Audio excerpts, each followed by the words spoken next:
節目嘅，即係我點解要連上嚟咧？係因為我阿媽佢平時都有聽你節目噶嘛，所以咧我今日先至會連上嚟，咧幫我勸下佢。咩事啫？點講咧？即係我阿爸喺我讀初中嗰陣時咧，就因為生癌走咗嘛，咁我係跟住我阿媽就一直。跟住咧，我阿媽佢就一直喺出邊做家政嘅，咁呢10幾年嚟咧，佢都冇改嫁。咁我依家咧都28歲啦，都嫁咗人生仔啦。點知佢突然之間就同我哋講，佢話佢要結婚喎。咁我真係嚇咗一跳㗎，我驚。姐姐，你講嘢慢啲啊，好唔好啊？你嘅意思係話咧，你阿媽要結婚？係，佢話佢要結婚，因為咧我有啲驚啊，即係驚佢俾人哋啊。啊？所以我好想咧。呃乜嘢啫？呃乜嘢？因為你話啦，佢快50歲嘅人噶啦嘛，臨老咧仲要揾翻個男人，而且咧佢揾嘅嗰個男人咧仲要比我阿媽細5、6年嘅。即係你驚你阿媽俾人呃係咪？係，係呢個意思。咁然之後咧，我其實咧即係唔想講得咁難聽噶嘛，但係我老公同我講，佢話咧我阿媽咁樣做都係為我好，咁樣以後咧佢老咗身邊就有人照顧佢啊嘛。如果冇人照顧佢真係好麻煩嘅，因為咧我係獨生女嚟嘅，咁我阿媽咁樣貿然結婚，佢都幾十歲嘅人啦，人哋貪佢乜嘢咧？你話係咪？唔通真係貪佢人老，貪佢有老又唔除咩？係咪？姐姐，你而家連咗上嚟咧，你阿媽喺我直播間嘅，你話你阿媽中意聽我節目，正應該你阿媽喺我直播間係咪？係冇錯，佢係好中意聽你節目嘅。咁你講啊，你繼續講啊。咁你直播間啲人都聰明人啦，我就唔多講啦。我都唔怕你笑我哋屋企嘅私事。今日咧，因為我真係忍唔住，我想將呢啲事講出嚟啊。你講啊。你講啊，即係我同我阿媽嘅關係咧，原本一直都好好嘅。自從咧我結咗婚之後，因為我老公係外地噶嘛，咁佢就一心咧想留喺我，即係想我留喺佢身邊，唔想我遠嫁受委屈。但係我老公當時嘅經濟條件咧，真係唔係咁好嘅，佢手頭冇錢啊，即係喺我哋河源呢邊買樓。咁我阿媽咧，河源人嚟嘅，講客家話嘅。係，我係講客家話嘅。咁我阿媽咧，咪就將佢手頭上嘅32萬嗰啲存款啊，就俾晒我哋2個人攞去交嗰個首期。咁跟住咧，仲嗌我家婆出嗰個裝修嘅錢。咁婚後咧，嗰間樓就我哋2公婆每個月嚟月供啦。因為我家婆係有2個仔嘅，我老公咧係大仔。我老公屋企咧一直都即係條件唔係咁好咧，比較窮嘅。當時裝修嘅時候咧，我家婆就攞唔出嚟咁多個裝修款俾我哋噶嘛，只係咧湊咗3萬蚊俾我哋攞去裝修。咁我阿媽咧就唔係咁滿意啦，就吱吱喳喳咁樣啦，即係又話我老公屋企窮啊，佢話連3萬蚊都攞唔出嚟。咁小媛姐姐你話啦，唔係每個人都咁有錢噶嘛，咁人哋實在係攞唔出嚟啊嘛，仲想人哋點啫？係咪先？攞唔出嚟咁。即係你話個裝修，即係咩攞唔出嚟啊？嫁妝定係裝修啊？裝修款。咁你講啊？都係攞唔出嚟裝修咁多裝修款啦，咁都冇辦法㗎。咁我阿媽咧，咪就去我舅父嗰度啊，借咗10萬蚊俾我哋2個人攞去裝修咯。佢仲嗌我哋2公婆咧，即係結咗婚之後慢慢還。我真係覺得我阿媽係一個好自私嘅人嚟嘅，即係佢話。既然咧我老公屋企啊攞嗰啲裝修費攞唔出嚟，咁咧個首期咧又係佢俾嘅，咁我哋屋企嗰個樓啊就先寫住佢個名先啦。等我哋啊以後啊將嗰啲裝修嘅錢還清俾我嘅大舅父之後咧，佢先至將嗰個樓啊轉翻我哋2個人嘅名。姐姐嗱，你等等先，你慢慢講住。我而家問你啦，咁你覺得咧，而家你阿媽係出咗首付嘅係咪？係。然之後咧又幫你借咗10萬蚊嚟做裝修係咪？咁你覺得唔應該咩？你唔應該寫你阿媽個名咩？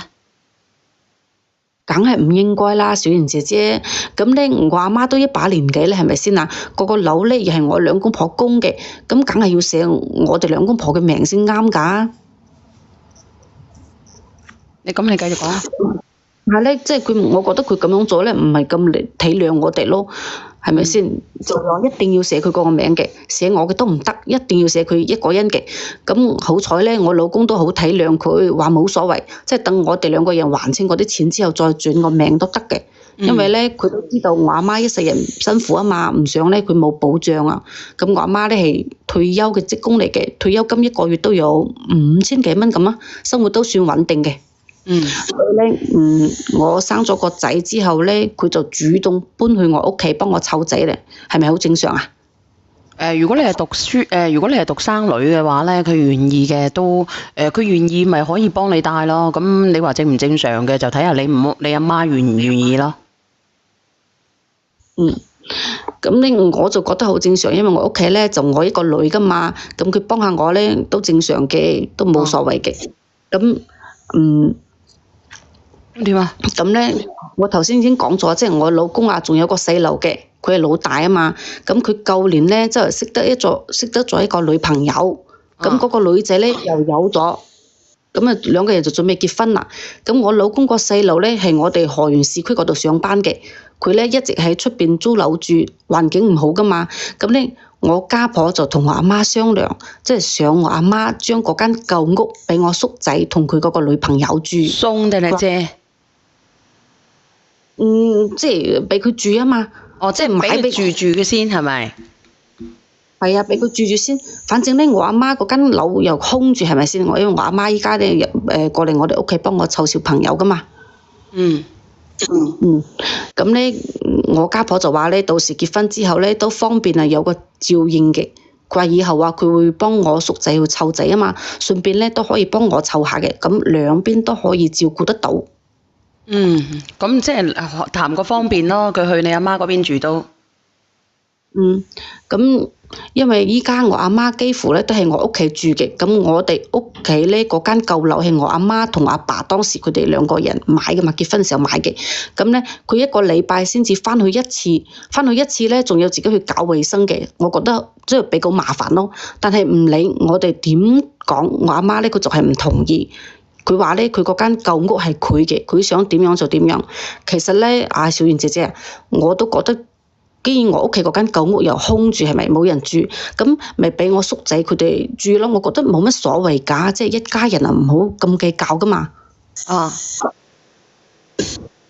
但我老公咧，即係見到我阿媽咁固執，點講都唔肯嘅，咪就同我阿媽講咯。佢話既然咧唔肯俾佢啲細佬住，咁咧就唔使佢再幫我哋湊個仔啦，即係嗌佢搬翻佢自己個舊屋嗰度去住。咁邊個幫你湊個仔？我家婆咯，我家婆可以過嚟湊噶嘛。你覺得好似理所當然咁樣？你覺得你阿媽咧幫你湊細佬哥咧係黐住你啲金香嘅，黐住你個女嘅，定係點樣啊？一下子話我唔使啦，我要翻我家婆湊啦咁樣。都唔係嘅，點講咧？因為咧，畢竟咧，即係點講啊？我家婆仲可以過嚟湊噶嘛。咁咧，因為呢件事即係大家嘅，即係整到唔係咁好啦，即係有嗰啲人哋點講啊？即係咧嗰啲關係好似有少少變化咁樣啦。然之後我老公咪仲去咯，即係因為呢件事我都唔係咁愉快啊。所以我老公咧咪就嗌佢翻去佢自己嗰間舊屋嗰度住咯。咁咪翻咗去啦，你阿媽咪翻咗去啦嘛，咁咪翻咗去咯。係啊，咁咧佢就翻咗去啦嘛，後尾翻咗去半年咧，你知唔知道啊？佢就同我哋講啦，佢話佢識得一個男朋友，要結婚。多謝你啊！呢個媽咪病病好嘛？咁如果係咁識咗個男朋友都算可以啊，50歲唔可以識男朋友嘅咩？咪識咗個男朋友咪算數咯。咁你有你嘅生活啦，嗱佢又幫你置好晒屋咯，你又近住佢咯，咁你而家你又生兒育女咯，咁你家婆又走過嚟湊咯，咁唔通佢一個人佢唔可以揾男朋友嘅咩？咁你話佢乜嘢意思啊，小妍姐姐？我覺得佢100年紀啦，咁樣臨老入花叢，真係我覺得。哎呀，好醜啊！真係講實話嘅。咁你睇下我家婆咧，人哋都係冇咗老公嘅。咁人哋到咗呢個年紀咧，都係諗住幫2個仔啊湊小朋友嘅，就冇呢種諗法嘅，安安分分咁樣話係咪？點解咧？佢就係咁自私咧？我真係唔理解佢啊！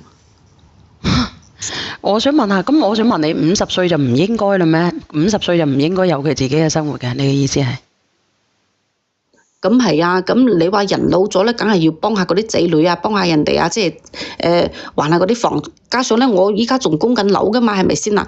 咁咧，你依家咧，你仲有嗰個先50幾歲係咪？咁咧，我仲要樓要供，你梗係要幫下我㗎，或者你幫我湊下仔啊都得㗎，係咪先？咁你咪唔使佢湊咩？哎呀，因為咧，我係想嘅，但係咧，倒數第一咪嗰個好嘈啊！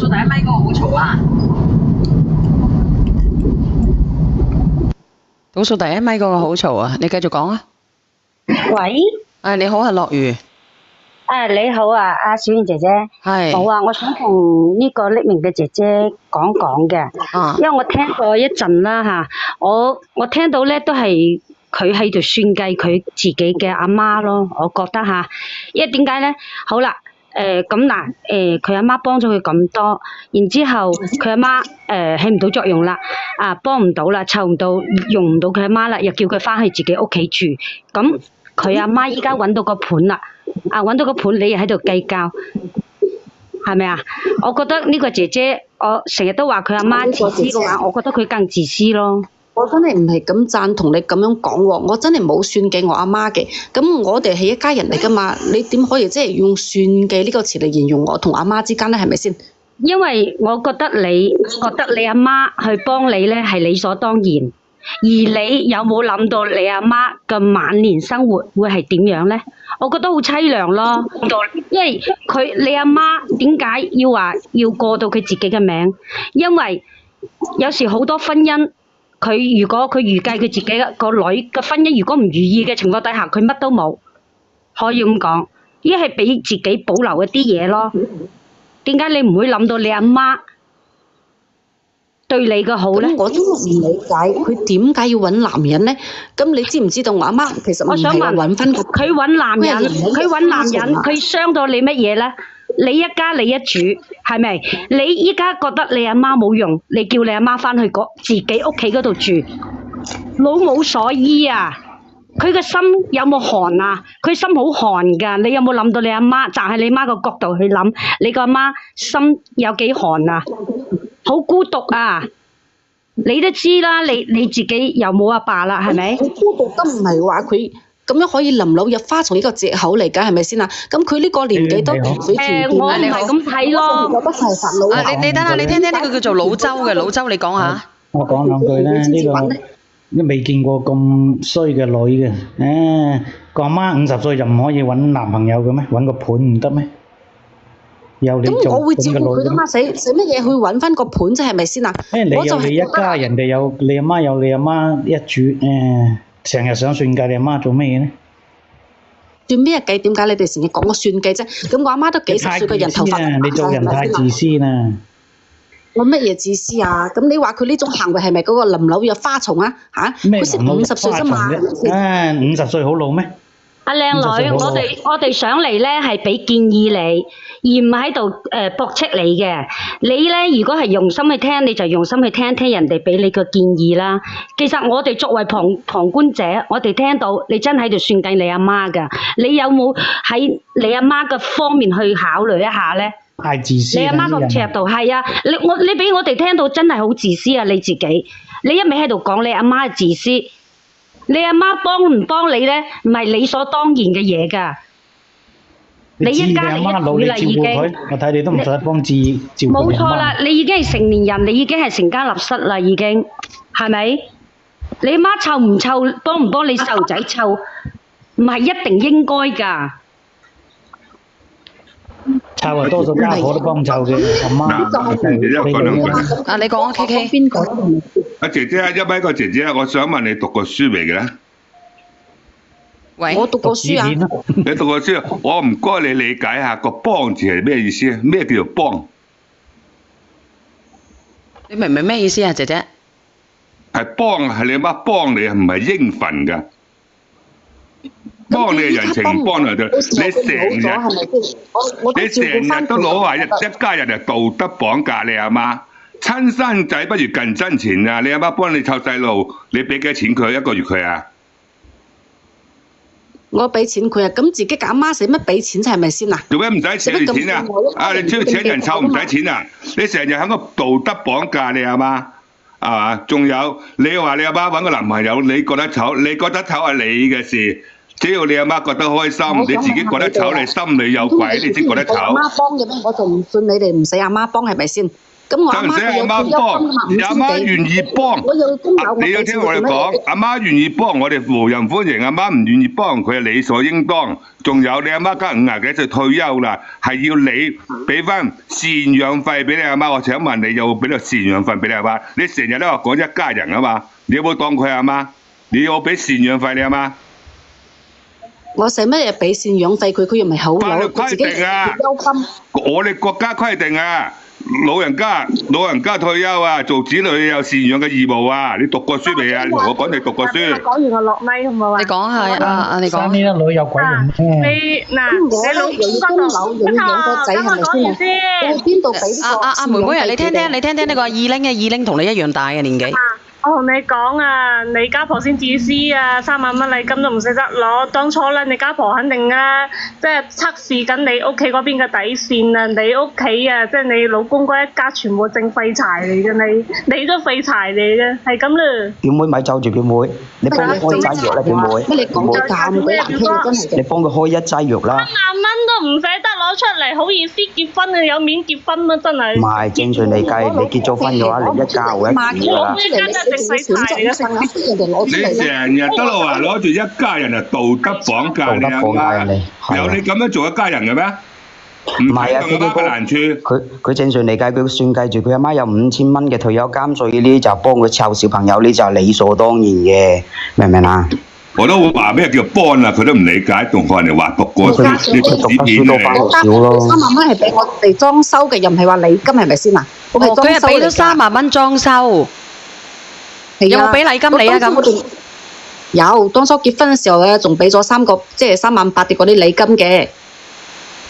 嗱，我覺得咧，我唔係話佢點樣，你自己諗下。其實呢間屋係你阿媽俾首付嘅，你阿媽向問你大舅父借錢嘅，咁佢應該係寫佢個名嘅，唔係寫你個名。我憑乜嘢寫你個名咧？因為佢都首付係佢嘅，嗰個裝修錢又係阿舅父借嘅，咁佢都講過咯，你哋還清晒嗰啲乜嘢啊？嗰個借阿舅父啲錢，佢會轉你個名啦。佢係咁樣講嘅。咁咪就係咯，咁咪還清咗先咯。問題係你哋屋企點對佢嘅咧？你知唔知啊？你傻咋？你好容易食絕戶嘅，你傻。你哋講啊！笑咩啊你？唔得笑㗎。係啊。唔係正常嚟計。我覺得佢依家咧就為咗呢個男人，即係咧佢已經係唔理我哋嘅生活啦，即係佢有咩問題啊？佢唔係為咗呢個男人啊，妹妹，佢唔係為咗呢個男人啊，咁佢都要有生活㗎。我50零歲，我唔可以揾男人嘅咩？可以㗎嘛？呢家係婚姻自由，我冇理由圍住你一家人成世咁生活㗎。嗱，呢個叫小幸運㗎啦，佢家婆都揾個男朋友㗎，你自己聽聽啦，屌，呢個小幸運嘅。香港嗰個胡乜嘢，90幾歲都同阿羅乜嘢準備嚟啦，係嘛？阿小幸運你第幾米啊？你話俾我知，我練你啊！小幸運你第幾啊？咩嚟啊？咩啊？我都唔知你第幾啊！小幸運。咩車尾嗰度啊？你好啊，明明姐，你講啊。車尾邊有嗰度？第1米，我同你講，我而家62歲啦，我都揾翻個啦。你揾到啦咩？阿明明姐，你揾到男朋友啦咩？我梗係揾到啦，細我10年啦。唔係㗎，你之前嗰個細你好多㗎。嗰個我唔中意啊嘛，費事人哋咩啊嘛。我而家62歲，我真係唔知道你哋點諗嘅。阿明明姐食親嗰段口嘢喎，掂喎。唔係啊，明明姐，點解你可以揾到細你自己10年嘅？明明姐。我都話明明姐掂啦，食親嗰段口嘢啦。你唔好嘈，我同你講。你外家有錢有本事買屋俾你住，你阿媽嗰間屋唔能夠俾你叔仔住，點解呢？搬咗入去就難搬翻出嚟啦。好多我朋友就係咁樣啦，因為自己叔仔冇錢買屋，住到唔肯搬出嚟，反目成仇，知唔知啊，靚女？嗱，我同你講，阿明明姐咧，佢係前車之鑑嚟嘅，因為佢行得多路嚇。我同你講，咁點解可以揾得到比自己年輕嘅咧？因為佢自己有自己嘅魅力。我同你講，我3歲就離婚，我而家62歲啦。有個男人就50幾歲，好有錢嘅，追到我成4、5年啦，咁我先應承佢。30歲係咪啊？唔係3歲係咪？我個仔啊，離婚3歲嗰陣時離婚，我而家62歲啦，我而家先至人哋追到我幾年啦，我先至同佢喺埋一齊。即係你跟咗佢，跟咗嗰個50歲嘅。你唔驚人哋笑你嘅咩？真係嘅，你有冇為你嘅仔女啊諗過？有咩好笑啊，你個仔女真係聽到啊都面黃啦，有咩好笑啊？最緊要女人獨立經濟嘅花一米高啊姐姐，人哋黃婚你唔可笑，你咁樣道德綁架你係嘛？人哋都話個仔3歲離婚啊，有啲人成日誤解捉自殺嘅，我覺得好搞笑嘅。人哋話3歲離婚係個仔啊，大佬。你成日都道德綁架你阿媽，作你阿媽啲嘢，你啲行為又屬於可恥啦！成日都攞住一家人。住咗你阿媽間屋咧，以後你唔使你阿媽住啦，佢肯定唔會搬出嚟。我同你講啦嗱。你以為你做咗好好人出嚟，我覺得到時我福仔佢哋如果有錢嘅話，即係平啲賣俾佢哋都可以㗎嘛。你諗壞你個腦啊！瞓街啦，靚女你。嗰間屋唔輪到你話事㗎，第一出錢又唔係你出錢，第二又唔係你嘅名，你有乜資格話事啊？唔好對你阿媽咁樣，你都係做人你阿媽靚女，要孝順阿媽係應該嘅。你阿媽如果係繼續咁樣啊，同你斷絕母子關係啊！你繼續你幫你老公啦你。唔係，小龍姐姐，我真係想問一下佢嗰個係咪佢親生？我問下你哋啦，咁我老豆又唔喺嗰度啦，係咪？咁嗰間屋留低嗰個遺產咧，又俾我阿媽嘅。咁如果咧佢同嗰個男人喺埋一齊玩，因為佢哋結咗婚點算啊？我就係擔心咁樣，我哋都明唔明？你咩叫婚前財產啊，傻婆？我同你講啊，間屋係你媽咪啊，個個都唔能夠動，邊個都唔夠動，除非你阿媽唔喺度再唔喺度嗰陣時就可以俾你。留遺囑就你都冇份啊！但係我阿媽總有一日，佢依家都50幾啦，總有一日會死噶嘛，係咪先？咁佢以後過咗身俾你啦。你隻巴基斯坦啦，你阿媽50歲又望佢死。阿靚女，你會唔會太早去算計你阿媽啦？你會太早算計你阿媽啦？你阿媽未係好老嘅咋？你已經喺度算計住你阿媽啦，已經。我都話呢隻巴基斯坦50歲又望佢早死，你真係人嚟嘅。我唔係話算計，真係驚我唔俾人哋呃。你阿媽，我1個月15,000蚊一個月啊，你阿媽先5000幾蚊，人哋個男啊都唔係好有錢咋，我同你講，咁又如何啊？做人你唔好咁樣巴住你阿媽，唔俾你阿媽揾。你成日都話你阿媽揾男朋友，你嘅退休金係咪明明姐？你退休金咁高嘅？我退休金6000幾蚊，我而家繼續出嚟做嘢，有人請我，咁而家戇居居咁。你做嘢你都要有9000蚊一個月嘅咩？8、9千蚊嘅咩？你退休嘅喎？加埋啊！退休老6000幾。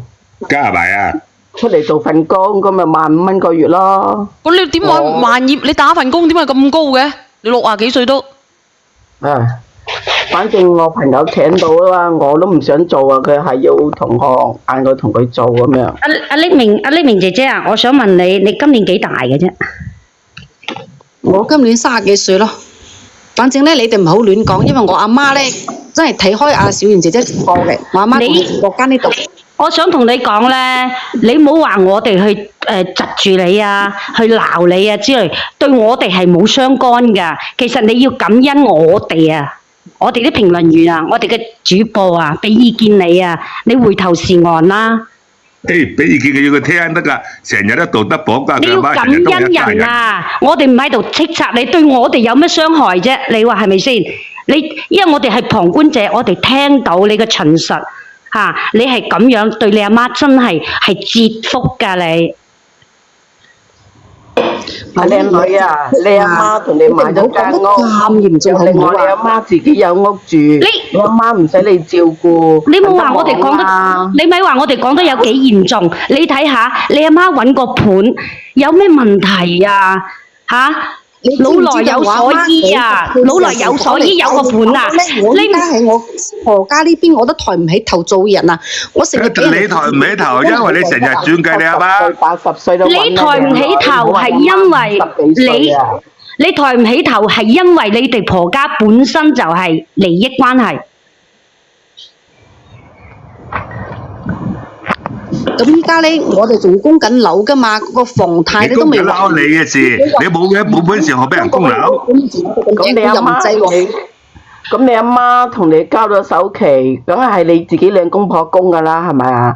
嗰間屋係寫你阿媽係正常噶，萬一你兩公婆唔啱，你老公有得分噶。而家寫你阿媽個名，你老公冇得分啊，靚女。冇錯啦，冇錯啦，用心良苦啊！你阿媽真係用心良苦。你阿媽個名啊，即係萬一你兩公婆係分開嘅話，你老公分唔到間屋㗎，明唔明啊？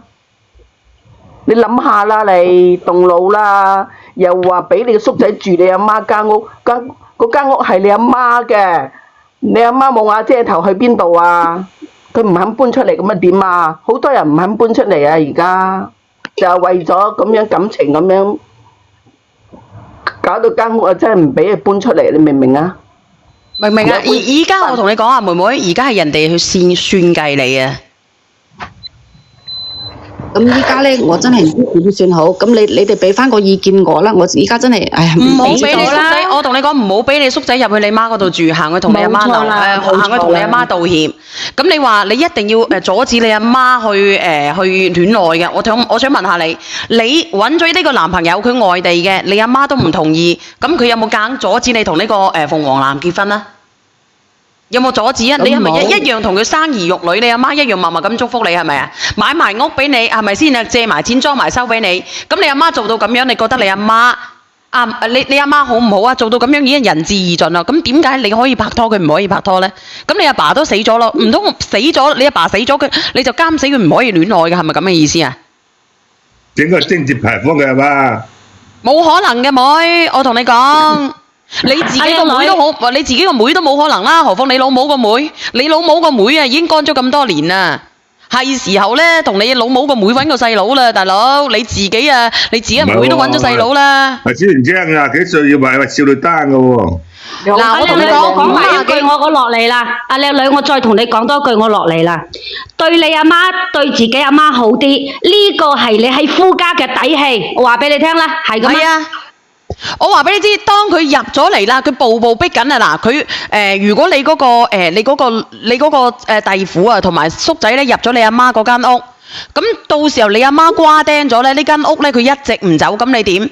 佢話下話下佢就食絕戶啦！你傻鬼，你生個仔就好啫，你生個女，你分分鐘俾人食乾食淨，你都唔知啊！特別係你屋企個鳳凰男啊，我唔知你個鳳凰男係點樣啦，冇本事黐金香不但止，成家好似啲狗龜咁樣去啜實晒、黐實晒你阿老母，你阿老母咧就係一隻狗，即係一隻動物咁樣啦，佢吸實晒，好似啲吸血豬啊！你有冇睇過啲狗啊、狗龜啊？有冇聽過啊？你咪有啲吸血豬嘅，釘到密麻麻嘅隻耳仔，你一立到釘到大把血嘅，你嗰個叔仔就係呢啲狗龜啦，有冇聽過？你唔知啊？一隻狗入邊，如果你唔幫佢盜虱嘅，佢隻耳仔係咪啊？耳窿入邊又有好多爬下嘅嘢啊！你諗下，你就會釘㗎啦！你釘到佢成手血。我話俾你知，以前咧我養咗隻狗啊，嗰啲個頭啊，全部都係密麻麻嘅。我用個鉸剪一剪，全部都係血嘅。哇！我諗起我都痛苦啊！我話俾你知。好核突啊！小年姐你好核突啊！暴生龍狗，好核突啊！點會核突咧？你唔興奮嘅咩？你諗下，你咁樣佢吸住。你興奮咩啊？一名詞嘅，我同你講，如果啲叔仔真係住咗入去，佢永遠都唔會住出嚟，因為而家買間房唔平㗎，你明唔明啊？如果佢係願意買房啊，佢可以喺銀行借貸嚟咁樣，即係交房貸，跟住個月供啦。使咩要住你阿媽間房咧？萬一算計嚟，到時你阿媽間房唔俾你。係你叔仔攞咗，而家你住嗰間房算咗你兩公婆，你老公算計你，拱你出去，喊都冇眼淚啊！你瞓天橋底啦，靚女，你諗下啦。講埋呢句落去啦，姐姐。你幫咩自己咁樣啊？你係咪傻噶？自己阿媽唔幫你叔仔，你係咪傻噶你？我講埋呢句落去啦，你姐姐最後贈你一個笑話。我媽咧就出我一粒女，咁咧我又自己一個。係啊，你聽我講埋先啦，最後贈你一個笑話，你阿媽生嚿叉燒啊，生你啊，落去啦。我同你講啊，真係唔好算計你阿媽啊！而家趁你阿媽行得走得，叫佢去旅行啊，開心下。已經大半世啦，你阿媽唔會黐你，又唔會話要咩嘢你。到翻時佢自己有錢有屋都係歸你，你唔好歸你自己。你老公嗰邊啲人唔好益你老公邊啲人，益翻你自己好唔好啊？到時你阿媽網度可以租出俾人哋，你都有幾千蚊用啊個月，你係唔係啊？咪傻噶你！咁大個女諗下啦，動腦啦！而家揾錢咁艱難。你哋講都啱嘅，明明啫。我只不過真係一時諗唔開，因為我本身咧想行諗唔開，到時真係佢。我有幾個朋友就係咁啦，佢買唔到，佢自己結咗婚大把房俾佢住。搬出去嗌佢唔搬，兩兄弟變咗即係仇人你明唔明啊？佢唔肯搬啦，你掟嘢出去咩？你諗下啦，你咪嗌佢自己去銀行借錢嚟咁樣供屋咯，交首付咯，係咪啊？你唔好咁樣對你阿媽，你阿媽就算啦，而家佢有5000幾蚊，佢唔會使晒㗎。佢留都係留翻俾你嘅，我話俾你知，佢留多多謝逆風啊，多謝逆風，多謝佢留都係留翻俾你嘅，多謝晒你啊，1米嘅。攻擊你阿媽，要氹你阿媽，想你阿媽開心，活多幾廿年。多謝你哋提醒我只不過即係我阿媽咧結婚，我有啲接受唔到呢點。唔係話結婚，你都想同佢開心啦，係嘛？老實講啊，你應該係你老公，我問下你老公有冇同你分析過嘅？有冇同你傾過呢啲嘢嘅？啊，有冇話哎呀你阿媽咧同你去呢位揾咗個契家佬啦，以後呢啲嘢唔係你嘅。我同你講，如果當初你哋唔係咁樣去逼你老母咧，你老母係唔會揾個契家佬嘅。講真。你就算你阿媽同呢個男結婚，婚前財產肯定要注明嘅，呢間房唔係佢噶，就算離咗婚都唔係歸個男嘅，冇得分嘅，明唔明啊？嗱，我同你講，你阿媽咧係好精明嘅，因為佢識得咧，你嫁即係點講？你出嫁嘅時候，佢出咗首付，佢都識得寫翻佢自己嘅名。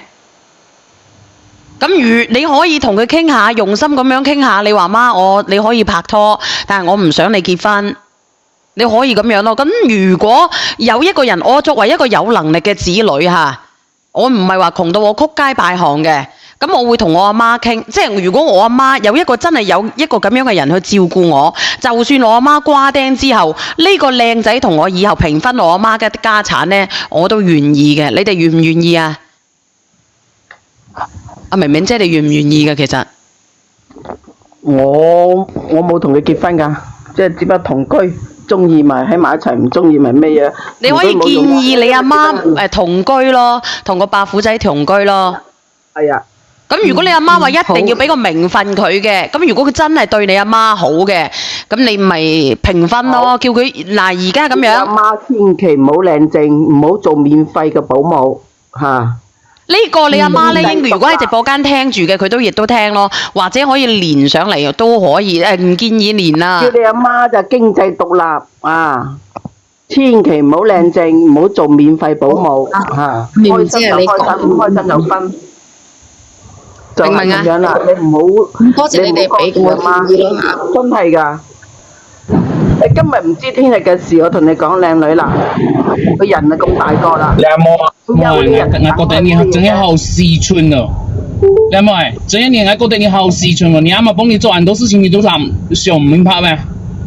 你阿媽幫你搞舒服、搞生活幾萬，然後仲是要同你 IQ 個價數幾萬，做乜想你阿媽嘅名啲啲冇？就係為你好啊！你如果喺你兩公婆啲事情上麻煩俾你阿媽去叫，後事從啊咩意思啊？佢話佢，你聽唔明嘅啦，你聽唔明嘅啦，小玲姐姐。你話人哋市重啊嘛，你千祈咪鬧用呢個客家話嚟鬧我啊！而家客家言我都聽得懂一點點啊。我幾時鬧你啦？佢話佢阿媽借幾十萬，你話佢市重啊？佢話佢好蠢。係啊，我都冇鬧你咯，我幾時鬧你啫？你話佢啊？阿姐姐，你聽唔聽得明啊？呢個河源嘅姐姐。我聽得明。我梗係聽明嘅啦。係客家話嚟嘅。你而家快啲同你阿媽道歉，乖乖地。我同你講，唔係你阿媽就永遠都唔會識你啲咁嘅人，哄翻你阿媽咁樣去。你第日都有路。嗱，呢個姐姐仔，有樣嘢就記住，請姓容易送姓難嘅。對你咁，你點辦啊？向右沿導航便道。多謝你哋俾我建議下。嗱，你記得啊，你唔好叫你叔仔入去住啊，你囤貨啊，真係噶。佢以後唔會搬出去住噶，同你講。你阿媽亦都唔會俾你。你阿媽亦都唔會俾你叔仔入去住，佢肯定住翻自己間屋。你自己都唔關你媽啲嘢都根本唔關你叔仔事嘅。你有能力嘅，你走去娶老婆嘅，你自己走出去租房；冇能力嘅，你躝翻鄉下。你走去做乜閪啫？係咪先？你走過你嗰邊做乜鬼啫？又唔關鳩佢事嘅，你一家我一主。你阿媽幫你係人情，唔幫你係道理，你明冇？明唔明啊？算姐姐我都明啦，多謝你哋今日俾建議。你老公啊，幫下你細佬。你感謝明明姐啦，同埋就上嚟講你啲人啦，你仲話你阿媽日日入嚟聽，你阿媽聽住嗰啲背脊骨落，你啱先前段嗰啲話，我同你講，你落去同你傾啦，仲諗住叫你阿媽先。借錢俾個仔去買房嘛？你同我阿媽好好地傾下啦。點解你算計你阿媽咧？冇有聲啦，冇有算啦，冇算啦，咁樣唔得噶吓，明冇？多謝你哋啦，我落去先啦。你自己諗清楚啊！咁倔強嘅女仔，再話阿嫂啊，封個紅包俾你叔仔就算啦。聽到啊，係我係封噶啦，真係嘅。阿明明姐，你睇明明姐幾通透啊！我60幾歲我都可揾個50幾歲，你自己睇睇。只要你，我話俾你知，只要你有銀嘅，只要叻嘅，你行到邊度都係帶風嘅。我唔係同你講笑嘅，所以我俾啲心機揾錢啦。我從來都唔揾老坑嘅。我同你講，我中意嘅我都係食後生嘅，我唔食老嘅。我唔係同你講笑㗎啦，嚟直播間嘅朋友仔，知唔知道乜嘢叫做金線蓮嘅？知道嘅話俾我知，知道嘅。